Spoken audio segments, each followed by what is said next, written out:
In any case, I'd like to transition to Braun, who will share one of these stories, what works, what inspires, what catches fire, pencils of promise, and with that, Braun.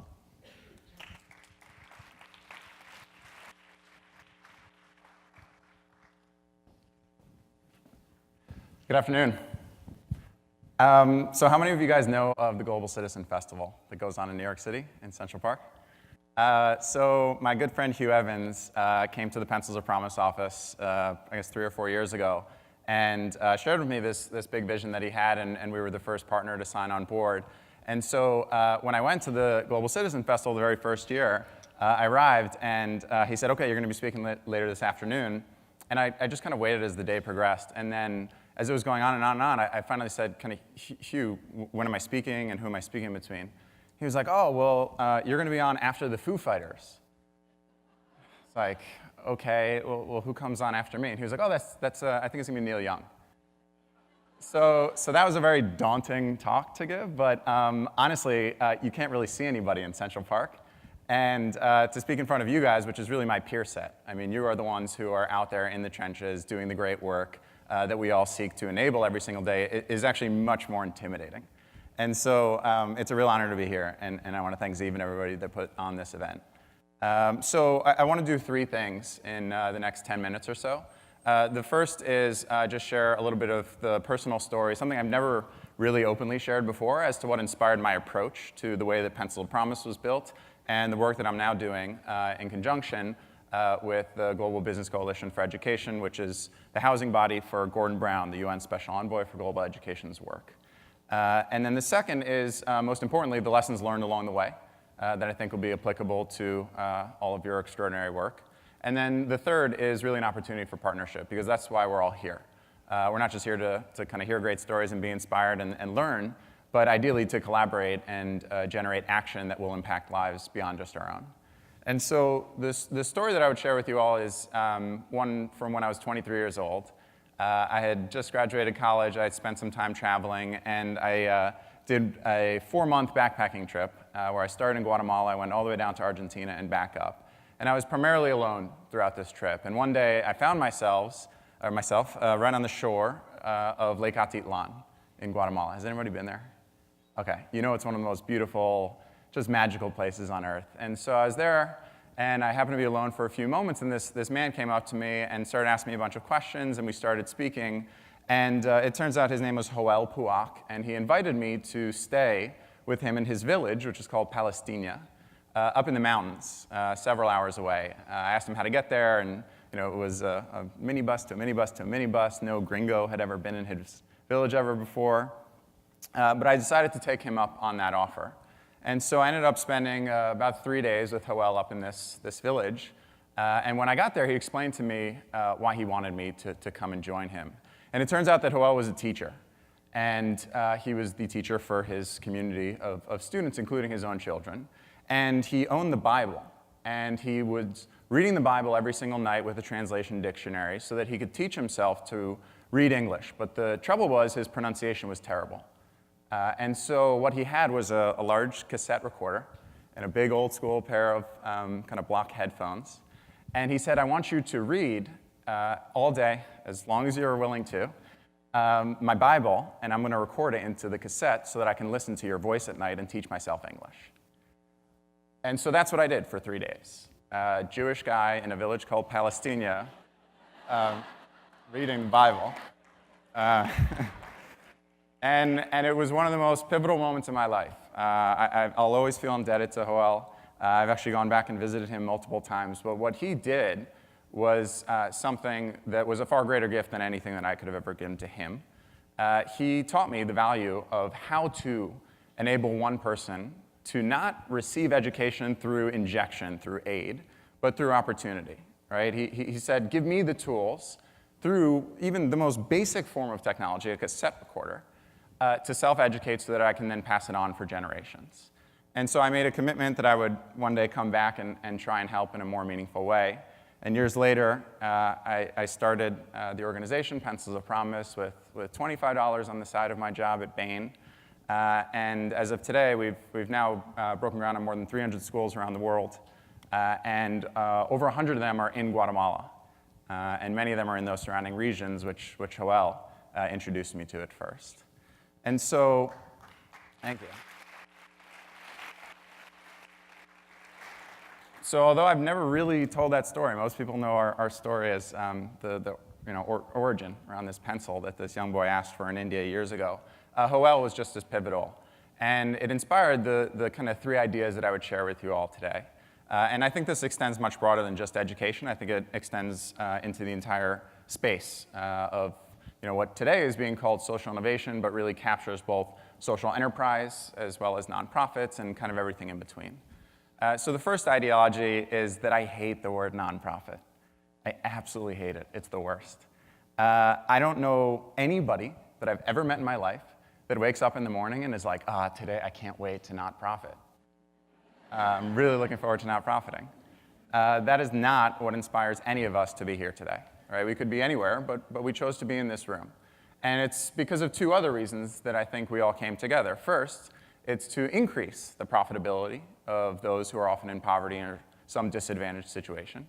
And the second is to increase the sense of meaning and purpose in our own lives. And so I think we need to do away with this word. And a couple years ago, I shared an alternative. I think instead of calling this work nonprofit, we need to call it for purpose instead. That is what brings us here. And we need to hold ourselves accountable to what that means. We're not here to minimize resources. We're here to maximize impact. And there's a really distinct difference. And so as you work on your company, your organization, your initiative, I wouldn't encourage you to say, how can we do as little with as little as possible? It's about how can we make the largest change that we can? How can we transform systems? How can we build better opportunities for others through maximization of impact? And hold yourself accountable to that above all else. And I think you'll be much more successful in achieving your mission than otherwise. The second idea is around how we actually do that. And in this space, we celebrate outputs all the time. So I shared with you guys that, hey, Pencils of Promise has built over 300 schools. And oftentimes people say, oh, that's great. But it doesn't really tell you anything about the performance of those students. And for those of us that have spent a lot of our time either in the developing world or disadvantaged low-income communities in the United States or parts of the Western world, what we often see is that there are highly unintended consequences from people who have very good intentions.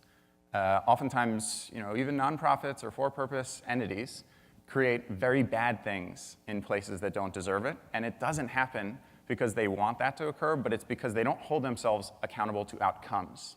It's always about the outputs, not the outcomes. And so at Pencils of Promise, what we actually really care about is that students that have been through our teacher training program, because it's not just the schools, it's the teachers, generate 3 times higher test scores on their literacy tests than those who haven't. And that's what should be celebrated. And as we start to look at each of our own work and our own organization's efforts, I would encourage you to rigorously measure the work that you do, because the reality is you become what you measure. That's how this space works. When you start to identify, here's where we want to be and here's where we're going to hold ourselves accountable, the measurements start to impact what will come of it. And so, this is a community where we've worked historically. One of our schools ends up looking nowadays like this, and this is where the third part comes in. And it's around technology. The theme of this talk was Education 2020. And technology has become a big buzzword in this space. And what I would share with you all, something that we've seen, and something that I've now seen very heavily through the work with GBC Ed, is that technology is not a solution in itself. Technology is an enabler of solutions. And when we think about these solutions, just putting a tablet in a classroom is not the solution. What you see behind me is a self-organized learning environment, a partnership that we had developed with Sugata Mitra, the TED Prize winner in 2013, through some seed capital from Microsoft, where we put low bandwidth internet into classrooms in rural Ghana, and we asked students to solve their own problems by asking these thoughtful questions and then self-educating. And so one of the most profound things that I've seen in doing this work for almost a decade now, I guess, is that there's a lot of talk that goes on in conferences. There's a lot of talk that goes on in meetings, and there's a lot of talk that you especially see when you visit the programs themselves. And the idea that I would share with you all is that listening intensely is a far more valuable skill than speaking immensely. And as we go into these environments, I would really encourage you to listen. Listen very, very deeply to what you're hearing from the communities in which you work, whether that's in the south side of Chicago or whether that's on the rural countryside of Zambia.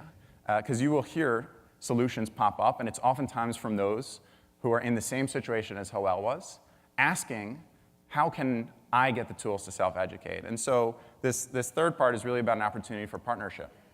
And so with this work through Global Business Coalition for Education, there was this idea that Gordon Brown put out there, which is that we need to use technology to accelerate opportunities for children in marginalized and disadvantaged situations that are outside of the traditional system, those that oftentimes aren't being serviced through traditional schools. And the reality is that most of the time that's often girls and women.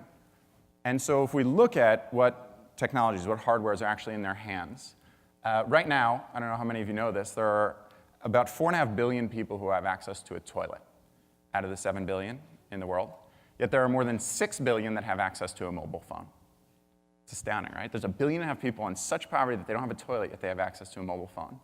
And so what we're doing through this initiative that we're calling the Global Education Platform is seeking to use mobile phones, in particular feature phones and low-cost Android smartphones, to build the tools that will enable any individual to access, discover, and most importantly, create the content, beginning with literacy and then progressing into 21st century skills and beyond, to gain access to the education that will then unlock the opportunity for themselves ahead. And so the last thing that I'll ask of you guys is most speakers ask you to put away your phones. I'm going to ask you to take yours out really quickly. And if you can open up a new email, please just, this is my email. It's my actual personal email. It'll come to my phone. Please just put this email in your to. And in the subject, either put an A for articles so that in the interest of being of service, I can perhaps share with you all a couple more of these philosophies so that it can impact and hopefully support your great work. Or put a P for partnership if you're interested in partnering in any capacity with either this work on this global education platform or Pencils of Promise. Be happy to put you in touch with the teams at both or even work with you directly. And so the last thing that I'll share in this idea from action to inspire is my favorite mantra. I'm a big believer in mantras, these short, pithy phrases that we can use to guide each of our paths. And I would encourage you to use the phrase of Miss Ellen Johnson Sirleaf, who's the first female president on the African continent. Write this down, put it up somewhere really bold, and remind yourself of it every day. She said, if your dreams don't scare you, then they're not big enough. Thanks so much, guys.